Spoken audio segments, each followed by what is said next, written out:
the Christmas cards scattered across my kitchen table like evidence of the most heartbreaking crime I'd ever witnessed. Maya's beautiful face had been erased from every single photograph. 6-year-old Maya, my precious granddaughter, wiped from existence as if she'd never been part of our family at all. If you're watching this, subscribe and let me know where you're watching from. I'm Eleanor Parker, and at 68, I thought I'd seen enough family drama to last 3 lifetimes. But nothing prepared me for discovering that my daughter-in-law Brittany had digitally murdered my granddaughter's place in our family Christmas cards. Not literally murdered, of course, but when you erase a child from family photos, what else would you call it? Let me back up 6 months. January 15th changed everything. My eldest son David and his wife Sarah died in a head-on collision with a drunk driver on Interstate 95. David was 34, Sarah 32, and they left behind their daughter Maya, who'd just turned 6. Maya is biracial, David and Sarah's beautiful blend of his pale Irish skin and her rich chocolate complexion.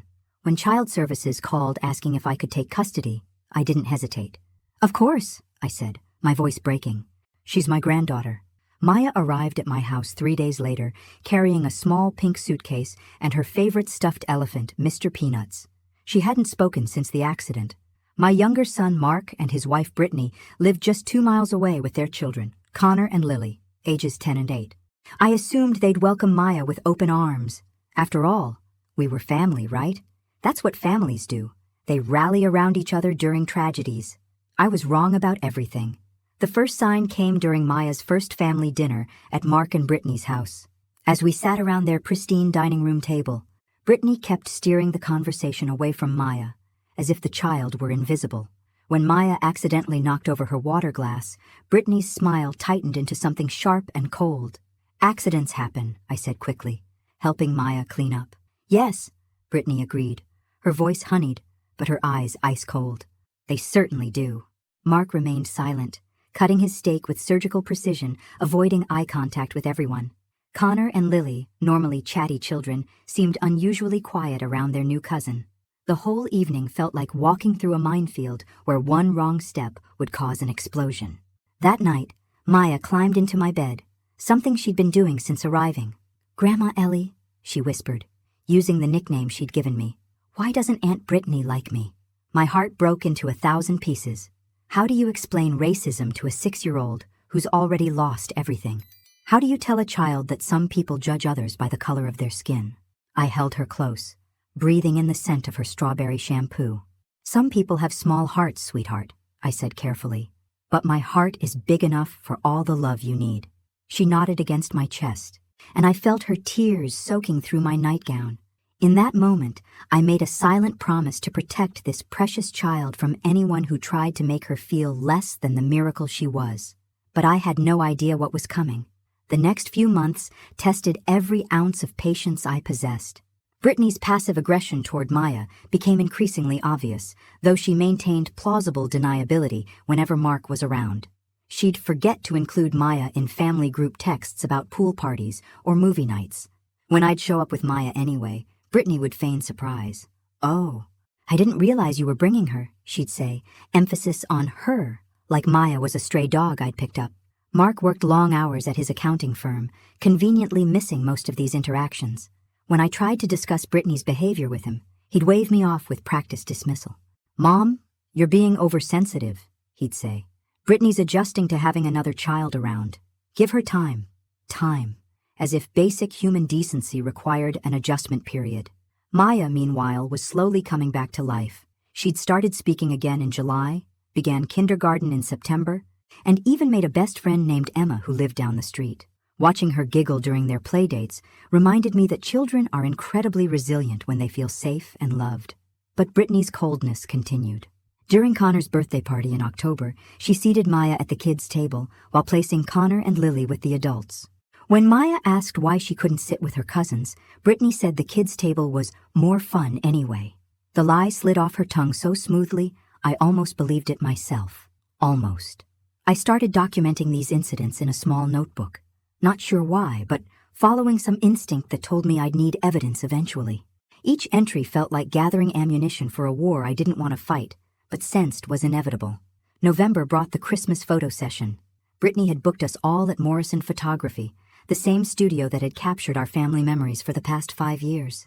She'd even bought matching outfits for everyone. Traditional Christmas sweaters in deep reds and forest greens.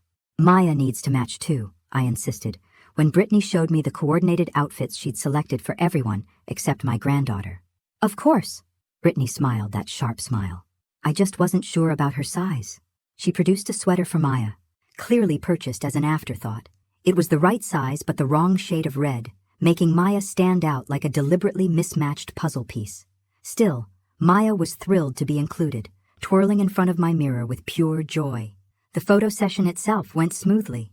Maya behaved beautifully, smiling on cue and following the photographer's directions. In the group shots, she stood proudly in the front row between Connor and Lily, her gap-toothed grin lighting up her entire face.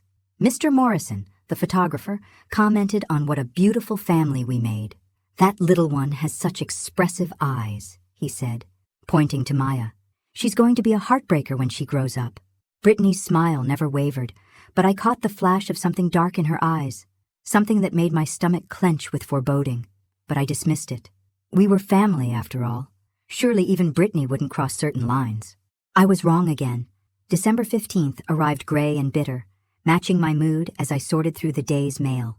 The large manila envelope from Morrison Photography sat on top of the pile, heavier than I'd expected. Inside were our Christmas cards, 50 copies of our family portrait ready for mailing. The photograph was stunning. Mark and Brittany stood in the back row, their hands on Connor and Lily's shoulders. I sat in an antique chair to the side, and there in the front center, Maya beamed at the camera with the uninhibited joy only children possess. Or at least, that's how I remembered the photo session. The printed cards told a different story entirely. I stared at the images, blinking hard, convinced my 68-year-old eyes were playing tricks on me. But no matter how many times I looked, the truth remained unchanged. Maya had been completely erased from every single photograph, not just moved or cropped out, but digitally removed so expertly that you'd never know she'd existed. The background had been seamlessly filled in where she'd stood. Connor and Lily now appeared to be holding hands in the front row, with no gap between them to suggest another child had ever been there. Even the shadows had been adjusted to maintain the illusion. My hands shook as I examined each card. Brittany had orchestrated this surgical removal of my granddaughter from our family memories with the precision of a professional assassin. How long had she been planning this? How much had it cost? And most importantly, how many other people had received these edited versions of our family? I grabbed my phone and called Morrison Photography. "Mr. Morrison, this is Eleanor Parker. We had our family photos taken last month." "Oh yes, Mrs. Parker. Beautiful family. How did the cards turn out?" "That's what I'm calling about. There seems to be a mistake.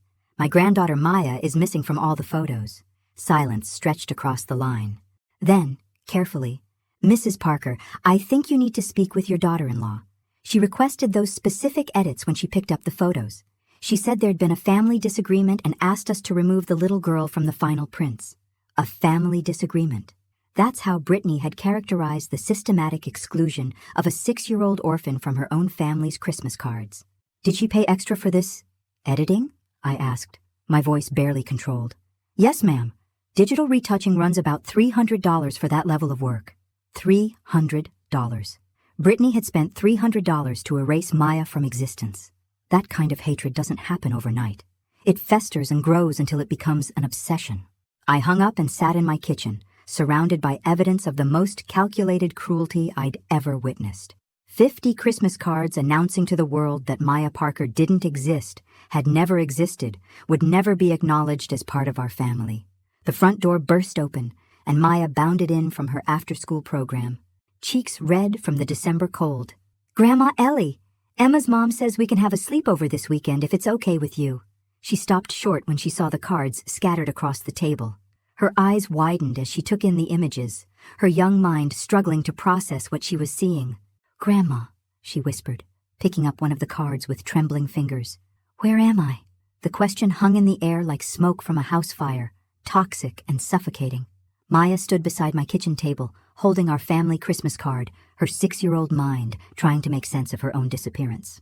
"I was there," she said, her voice small and confused. "I remember standing right there between Connor and Lily. We were all wearing red sweaters. I wanted to lie, to protect her innocence a little longer. But Maya had already lost too much. She deserved the truth, even if it was ugly. Yes, sweetheart, you were there. Someone removed you from the pictures on purpose. Her eyes filled with tears. Who would do that?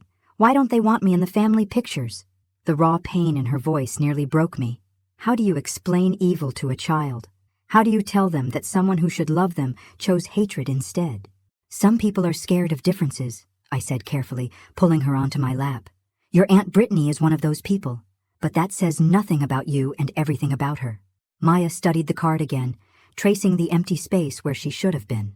Do other people think I don't belong in our family too? The only opinions that matter are from people who love you, I said firmly. And I love you more than all the stars in the sky. She nodded, but I could see the damage was done. A seed of self-doubt had been planted by Brittany's cruelty, and I knew from experience how quickly those seeds could grow in a child's heart. That evening, after Maya went to bed, I called Mark. He answered on the fourth ring, sounding distracted.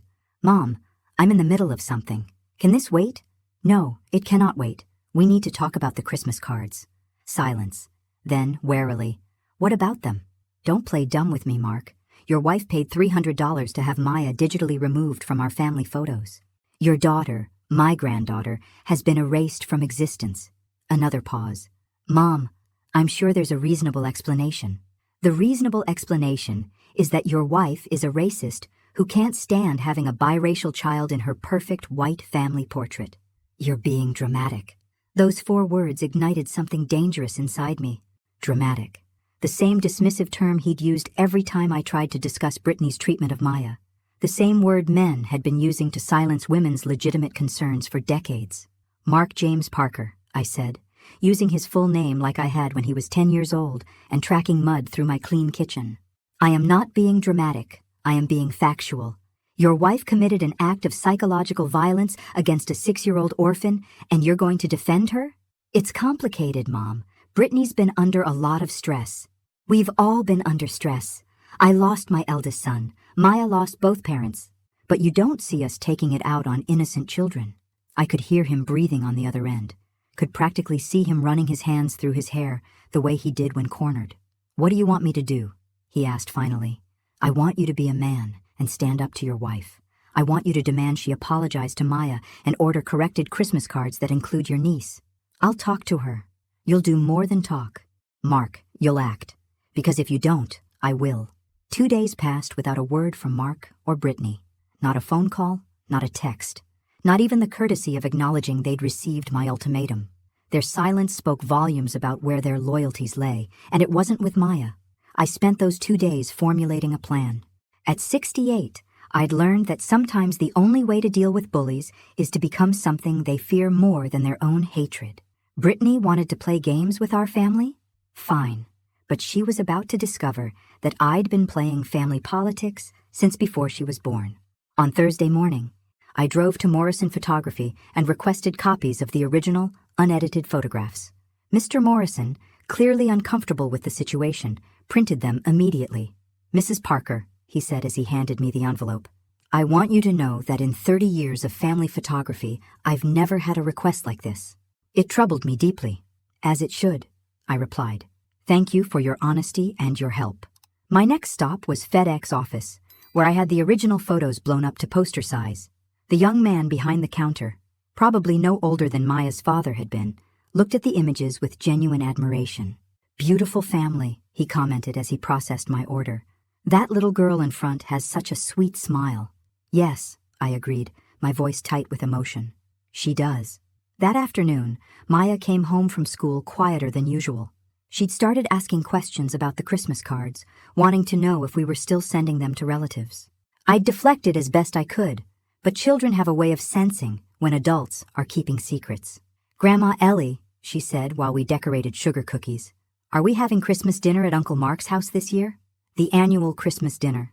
I'd completely forgotten about Brittany's precious family tradition. The elaborate meal she planned for weeks and photographed extensively for her social media accounts. This year's dinner would include extended family, Mark's colleagues, and several of Brittany's closest friends. A perfect audience for what I had planned. Yes, sweetheart, we are. Will Aunt Brittany be nice to me? The innocent question pierced my heart. Maya was learning to expect cruelty from people who should protect her, already developing the defensive instincts that children of color often must acquire too young.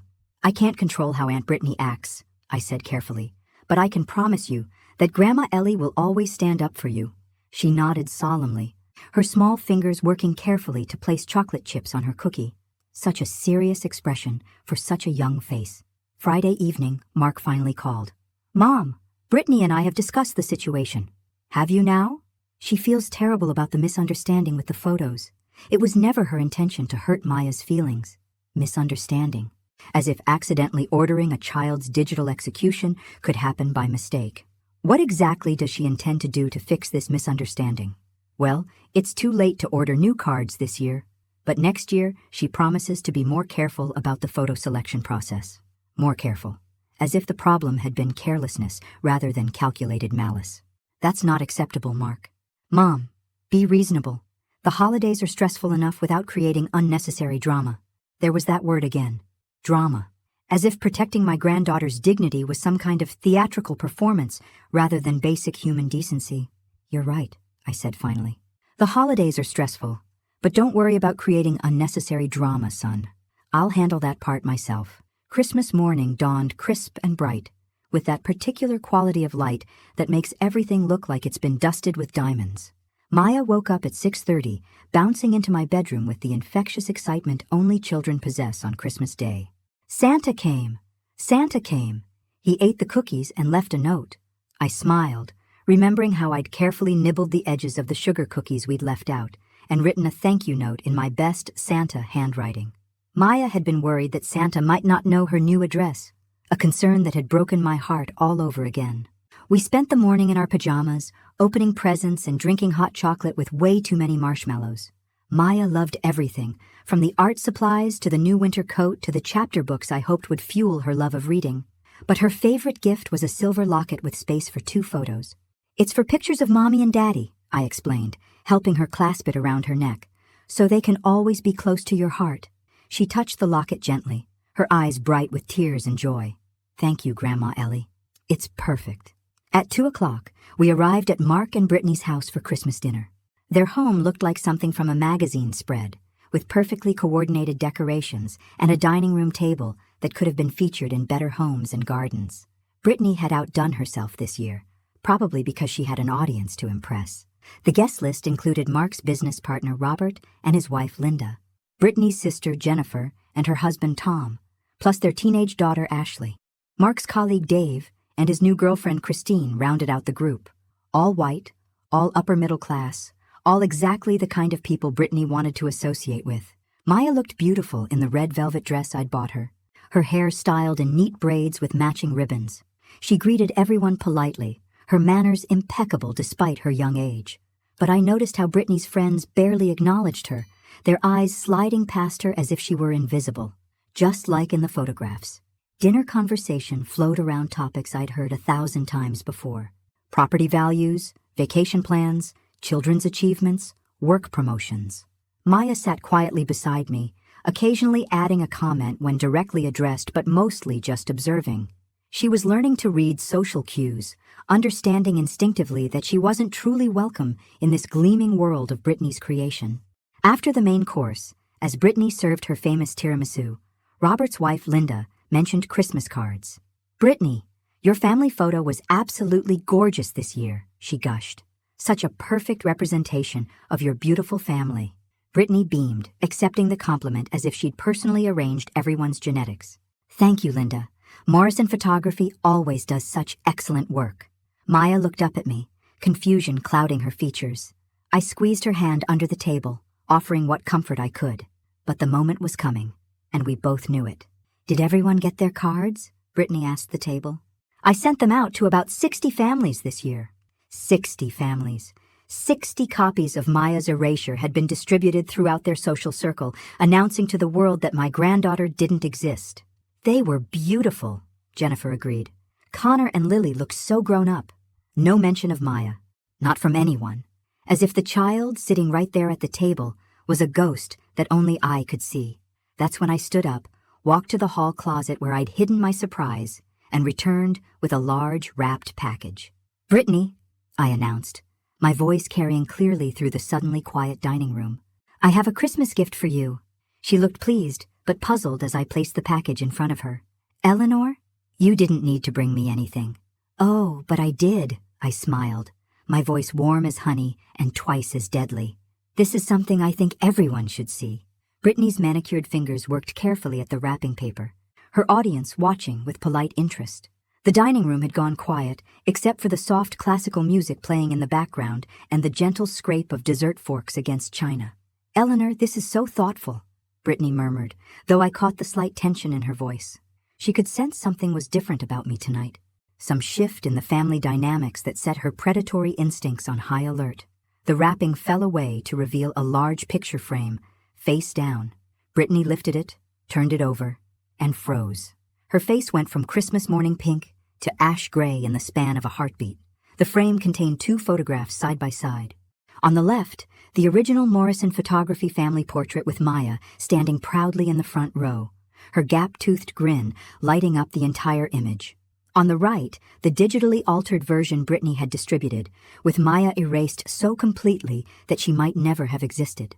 The silence that followed was the kind you hear right before a tornado hits, when even the birds stop singing and the air itself seems to hold its breath. "What is this?" Brittany whispered, but her voice carried clearly through the quiet room. "Your Christmas gift," I replied pleasantly, as if I'd given her a lovely scarf or a bottle of wine.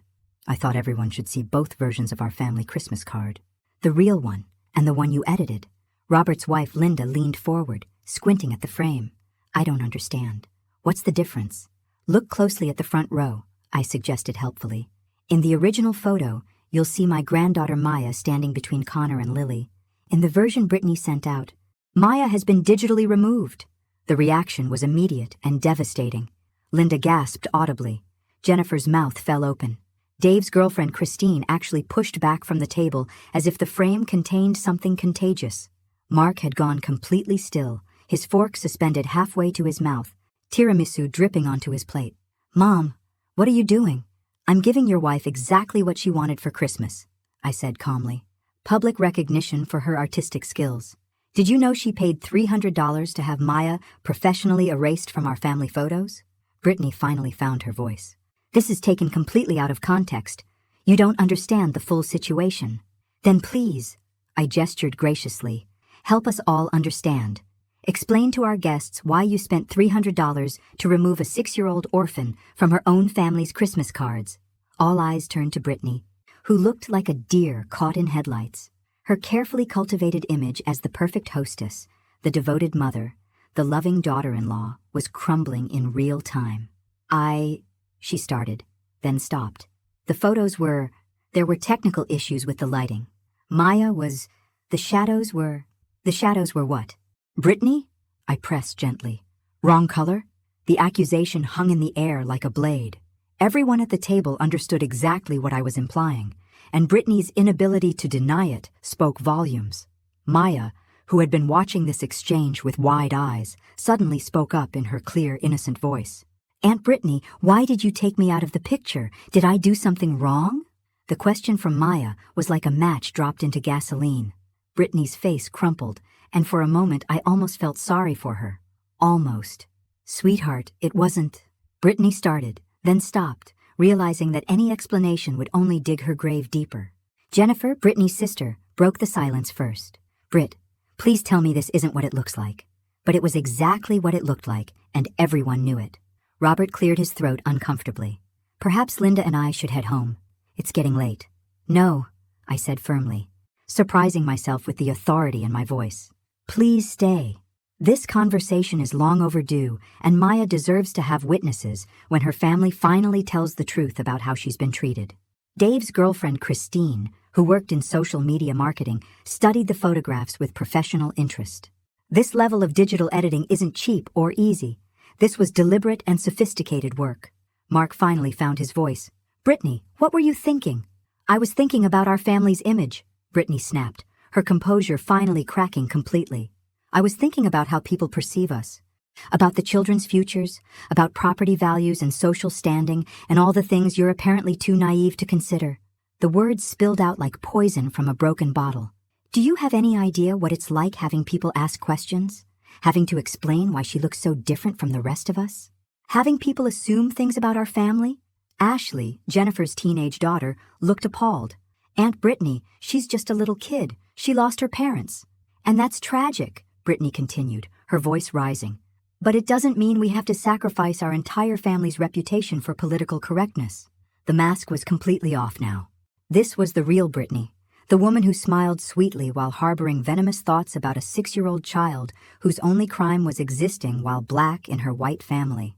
Maya, bless her heart, was trying to process adult concepts her young mind couldn't fully grasp. Grandma Ellie, what's property values? Why would I hurt that? Before I could answer, Linda stood up abruptly. Robert, we're leaving. Now. As they gathered their coats, Linda paused beside Maya's chair. Sweetheart, you're a beautiful little girl, and anyone who can't see that has something wrong with their eyes, not you. The exodus began. See. Dave and Christine made hasty excuses and left. Jennifer and Tom lingered, clearly torn between loyalty to Brittany and their obvious discomfort with what they'd witnessed. Britt, Jennifer said quietly, I think you need to apologize. Apologize for what? For trying to protect my family? Protect them from what? I asked. From love? From diversity? From learning that families come in all colors? Connor and Lily had been unusually quiet throughout dinner, but now Connor spoke up. Mom, Maya's our cousin. Why wouldn't we want her in our pictures? Brittany turned on her own son with startling viciousness. Connor, you don't understand adult decisions. I understand that you made Maya cry, he replied, with the brutal honesty only children possess. And that's mean. The room fell silent again. Out of the mouths of babes came the simplest truth of all. With most of the guests gone, the remaining family sat in Brittany's perfect dining room like survivors of a social catastrophe. The beautiful table setting, the gourmet meal, the carefully orchestrated evening had all been destroyed by 2 simple photographs and one grandmother's refusal to stay quiet. Mark sat with his head in his hands, finally forced to confront what his wife had become. Connor and Lily looked confused and upset, their mother's behavior clearly troubling them. Jennifer and Tom exchanged worried glances, obviously debating whether to stay or flee. Maya climbed onto my lap, seeking comfort. Grandma Ellie, I want to go home. Of course, sweetheart. I stood, lifting her with me. Mark, we'll be leaving now. Mom. Wait. Mark looked up, his face haggard. We need to talk about this. No, we don't. We needed to talk about this months ago when I first told you about Brittany's treatment of Maya, but you chose to dismiss my concerns as drama. Brittany had retreated to the kitchen, ostensibly to clean up but really to escape the judgment in everyone's eyes. I could hear her aggressively loading the dishwasher, the sound of expensive china clinking dangerously. What happens now? Jennifer asked quietly. Now Brittany faces the consequences of her choices, I said simply. And Maya learns that she has at least one person in this family who will always fight for her. As I gathered our coats, Connor approached hesitantly. Grandma Eleanor, is Maya really not coming to family dinners anymore? The pain in his young voice broke my heart. These children were being torn apart by their mother's hatred, forced to choose sides in a war they didn't understand. That depends on your parents, sweetheart. Maya will always be welcome wherever I am. Mark walked us to the door, his movements heavy with defeat. Mom, I'm sorry. I should have listened. Yes, you should have. But more importantly, you should have protected your niece. What can I do to fix this?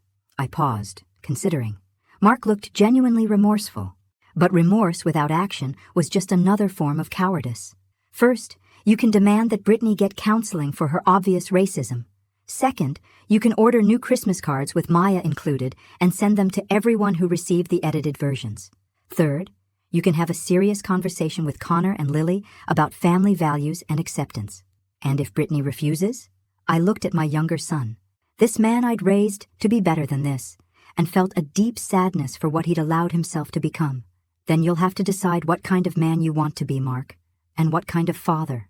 We drove home in silence, Maya curled against me in the passenger seat. As we pulled into our driveway, she finally spoke. Grandma Ellie, why does Aunt Brittany hate me? I'd been dreading this question for months, but now that it had come, I found I had an answer ready. Because she's afraid, sweetheart. Some people are so afraid of anything different from themselves that they choose hate instead of love. But that's her problem, not yours. Will she ever stop being afraid? I helped her out of the car, this wise little girl who'd been forced to grow up too fast. I don't know Maya, but I know that you don't have to wait for her to change to be happy and loved. As we walked to our front door, I realized that tonight had been both an ending and a beginning. The charade of family unity was over, but something more honest had taken its place. 3 days after Christmas, Mark called with news that changed everything. His voice was strained, exhausted, like a man who hadn't slept in 72 hours. "Mom, I need to tell you something. About Brittany and the photos." Maya was at Emma's house for a play date, giving us privacy for what I sensed would be a difficult conversation. "I'm listening. It wasn't just the Christmas cards. After you left on Christmas night, I confronted Brittany about everything. She broke down and told me the truth about what she's been planning." My stomach clenched. "What kind of planning?" "She's been building a case to have Maya removed from your custody. She's been documenting everything, photographing your house, researching your finances, even talking to other parents at Maya's school about your age and ability to care for a young child." The words hit me like physical blows. "What?" "She hired a private investigator 3 months ago. She has files." "Mom, photos of you looking tired at school pickup, documentation of every time Maya got sick or had a scraped knee, records of your grocery shopping and doctor's appointments. She's been trying to build a narrative that you're an unfit guardian." I sank into my kitchen chair, the same chair where I discovered the edited Christmas cards. "On what grounds?" "Your age, primarily. She found some legal precedent about elderly guardians being deemed unable to provide adequate care for young children. She was planning to petition the court after the new year." The cruelty was breathtaking. Not content with simply excluding Maya from family photos, Brittany had been systematically working to remove her from our lives entirely. "And you knew nothing about this?" "Nothing. I swear, Mom. When she told me, I was so disgusted I couldn't even look at her. This isn't the woman I married. Or maybe it is. And I've been blind to who she really was." "What stopped her from filing already?" Mark was quiet for a long moment. "The Christmas dinner confrontation. She realized that after what happened, any court case would involve testimony from witnesses who saw her behavior. Jennifer already called and told her she'd testify on your behalf if needed." Relief flooded through me, followed immediately by rage. She was going to steal Maya away from the only stable home she's known since her parents died. "There's more." "Mom, I found financial records. She's been paying for the private investigator with money from Connor and Lily's college funds. She spent over $8,000 trying to destroy you and Maya. $8,000. The price Brittany had placed on her hatred was exactly $8,000 of her own children's future. "Mark, I need you to get me copies of everything. Every photo, every report, every document she compiled." "Already done. I'm bringing them to you tonight after the kids go to bed." After hanging up, I sat in my kitchen processing this revelation. Brittany hadn't just been casually cruel, she'd been strategically vicious, planning Maya's removal with the precision of a military campaign. But she'd made one critical error. She'd underestimated the power of public shame and the loyalty of family members who actually possessed consciences. That evening, Mark arrived with a thick manila folder containing the evidence of his wife's obsession. Photo after photo of me and Maya at the grocery store, at the park, outside Maya's school. Reports detailing our daily routines, my medical appointments, even my friendship with Emma's mother. "She hired someone to follow you," Mark said quietly. "For 3 months, everywhere you went, someone was watching and documenting." I flipped through page after page of surveillance photos, feeling violated in a way I'd never experienced. There was Maya and me building a snowman in our front yard. There we were at the library Storytime. There we were at her pediatrician's office for a routine checkup. "This is stalking," I said flatly. "I know. And when I pointed that out to Brittany, she said she was protecting the family from a custody situation that could embarrass us all. Even now, even caught red-handed, Brittany was spinning this as somehow being Maya's fault. Where is she now? Staying at her sister's house. I asked her to leave until I could figure out how to explain this to Connor and Lily. I closed the folder, my hands shaking with suppressed fury. "Mark, this woman tried to destroy your niece's life. She spent thousands of dollars and months of effort trying to tear apart what little stability Maya has left. This isn't something you work through in marriage counseling." "I know. I'm filing for divorce next week." 6 months later, I stood in my garden watching Maya chase butterflies among the flower beds we'd planted together in the spring. The morning sun caught the highlights in her hair, and her laughter rang out like music across our peaceful yard. Mark's divorce from Brittany had been swift and decisive. The evidence of her stalking and harassment campaign made negotiations simple, and Mark received primary custody of Connor and Lily. Brittany had moved to her sister's city 2 hours away, relegated to supervised weekend visits that she rarely bothered to exercise. The custody challenge against me had died before it began. When news of Brittany's surveillance campaign became public knowledge, it triggered an investigation by Child Protective Services. Instead of questioning my fitness as a guardian, they commended me for providing Maya with a stable, loving home and recommended that I continue as her legal guardian. Morrison Photography had voluntarily printed and mailed corrected Christmas cards to everyone on Brittany's original list, free of charge. Mr. Morrison included a personal note explaining that an error had been made in the initial printing. Most people understood exactly what kind of error he meant. Connor and Lily now visited us every other weekend, their relationship with Maya growing stronger without their mother's toxic influence. They were learning what family really meant, not the superficial image Brittany had tried to maintain, but the deeper bonds of love and acceptance. Maya had started first grade at a new school, one with a more diverse student body, where her biracial heritage was celebrated rather than questioned. She'd made friends easily, her natural resilience and sunny personality shining through despite everything she'd endured. "Grandma Ellie," she called from across the garden. "Look what I found." She ran toward me holding a perfect black and white butterfly that had apparently decided to rest on her finger. The symbolism wasn't lost on me. This beautiful creature of mixed colors choosing to trust my granddaughter. "It's gorgeous, sweetheart. Just like our family," she said matter-of-factly. "Different colors, but still beautiful together." I hugged her tight, breathing in the scent of her strawberry shampoo and the fresh morning air. This was what Brittany had tried to destroy with her narrow-minded hatred. This was what she'd spent thousands of dollars and months of effort attempting to tear apart. But love, I'd learned, is stronger than hate. Truth is more powerful than manipulation. And sometimes, the most important battles are fought not with weapons or lawyers, but with the simple act of refusing to let cruelty win. My phone buzzed with a text from Mark. "Picked up Connor and Lily from school. Maya's science fair project won first place. Can't wait to celebrate tonight. Thank you for teaching me what real family looks like." I smiled, watching Maya gently encourage the butterfly back to flight. She waved goodbye to it as it soared toward the sky, then skipped back to her flower beds to continue her gardening. The Christmas cards from last year were long forgotten, filed away with other unpleasant memories. But the lesson they'd taught us about standing up to hatred, about protecting the innocent, about choosing love over fear, those lessons would last forever. As I often told Maya, family isn't defined by matching skin colors or perfect photographs. It's defined by the people who show up when you need them most, who fight for you when you can't fight for yourself, and who love you exactly as you are. And by that definition, Maya and I had the most beautiful family in the world. Thanks for listening. Don't forget to subscribe and feel free to share your story in the comments. Your voice matters.